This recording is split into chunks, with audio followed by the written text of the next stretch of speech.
What's up, everybody? Ninja Nick here with Tactical Gaming, bringing you guys a breakdown video of my Ruger 556. This is a really good gun. I do tend to say that about all my guns, mainly because I don't want to say I buy shit guns, because I really don't.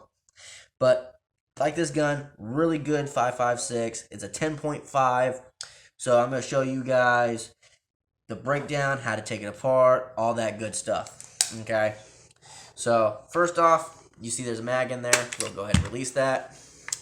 There is rounds in there. In previous videos, I do share that I do leave my mags loaded, but I never ever have them loaded, ever. Now, before I do the breakdown, I'll show you guys something very, very interesting that I like about this gun. So, there's there's the break right there. I'll show you the take up. Look at that. This gun and my Foxtrot mic and my CMMG Banshee all have the stock triggers, and honestly, I've never had any issue with any of these triggers yet.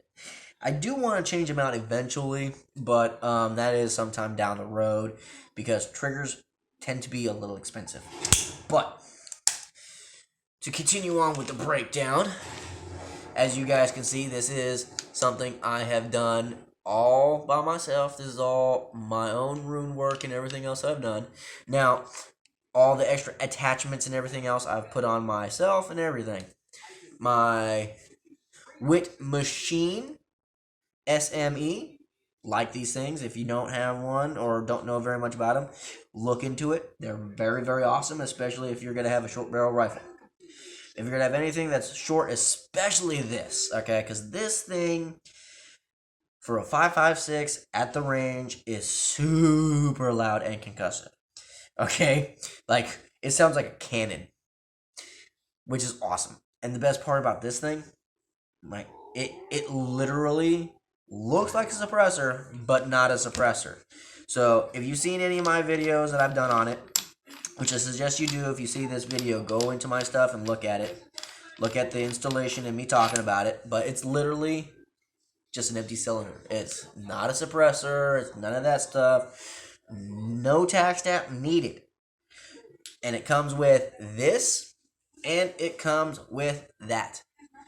Both things that allow you to actually, focus. That's what it does. It literally focuses the noise forward. Instead of it going out and concussing everything around you, it goes forward. So it helped greatly. And with this, it just adds into the fear factor when it comes to shooting at the bad guy. Because the bad guy is not only being shot at, but it literally sounds like they're being shot at by a cannon. But I will show you guys now the breakdown. So just like in any other AR and all that other kind of stuff, you have your breakdown pins. Back and front right here. So the way I usually do it is I'll do the back and I'll pull the back all the way out.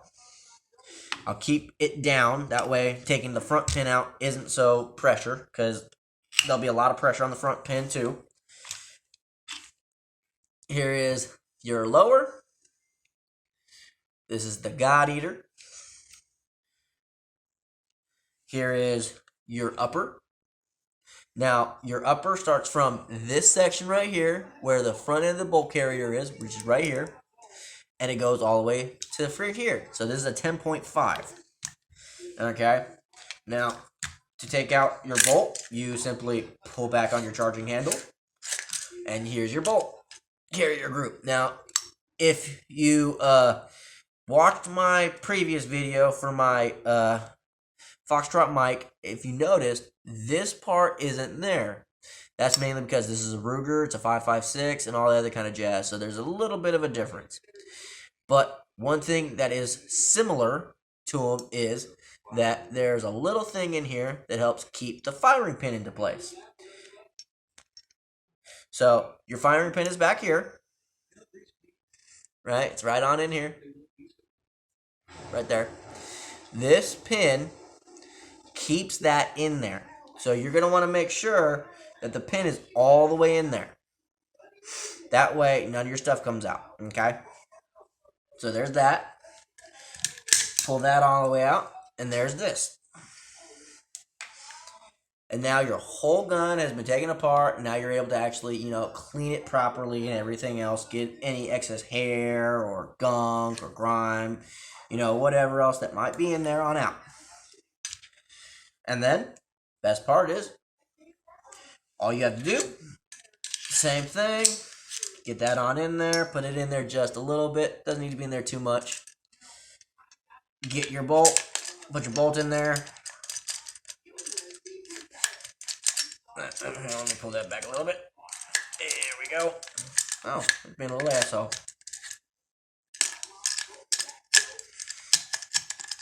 Oh, I think I know why. There we go.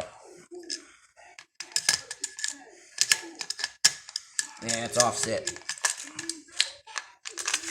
There it goes. Yeah, it was just offset. But there we go, all the way in. And best how you know when it's all the way in is if this don't come falling out. So yeah.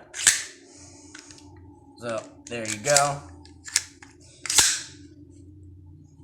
And then you just simply get the front. You put it on in there. You get the back. Hang on, let me move that out of the way a little bit. Get the back. Now, generally, with this one, it's a little bit of a butt sometimes. Because the front and back pins on this one, at least on my Ruger, tend to stick really, really good. So there's that one. Okay. Now let's get. I don't have anything. I was gonna look for something to hammer in that front pin, but there we go. Just smack it in there with your hand. Now, gun is fully back together. Okay. Now, best way to know and test it out to see if you actually put it back together correctly is you pull back your charging handle. Bam. Pull it back again. Fully functional. So the breakdown and putting it all back together, really easy, really fast, doesn't take too long. Now, doing the extra added of cleaning, putting your oils, rubbing it down, doing the insides, all that stuff, literally will take you maybe 15 minutes. Maybe. Does depend on how anal you are about your cleaning of your guns. So I don't suggest you cleaning your guns every day, all the time. I would say, depending on the usage of your gun, should really depend on how often you clean it. Okay? If you take care of your guns and you keep your guns in a nice, dry area to the point where they're not getting too much moisture on them, you won't have to worry about rust or anything like that. Okay? So, hopefully this was helpful. I'll definitely be doing another video on my CMMG. I'm honestly actually hammering all these ones out real quick because I was like, you know what, hey, someone requested to see, so I was like, you know what, I'm definitely going to do a breakdown of the customized versions of all my guns, and keep an eye out for a new gun that I'm going to be having coming out here soon. It's a very sexy gun. I'll be doing a video on that one, at least an unboxing. The breakdown of it, I won't be doing too much for it, mainly because the type of gun it is, you don't really need to take it apart to clean it. It's the best part of it. And honestly, it's going to be the cheapest gun I've ever bought, but yet definitely one of the, I wouldn't say sexiest ones, because one of the sexiest ones is the next one I'm going to be doing, which is the CMMG. But honestly, this is still, right here, my favorite gun. This is my baby. It really is. I love my CMMG. I love my Foxtrot mic. I love my 45s. I love all my guns, but this is definitely still my favorite. But that's it for the God Eater. My sexy bitch. Love this thing. I hope everyone has a great day, great night, great evening, all that great stuff. You know exactly what I mean. Catch me for the next one. Later, y'all.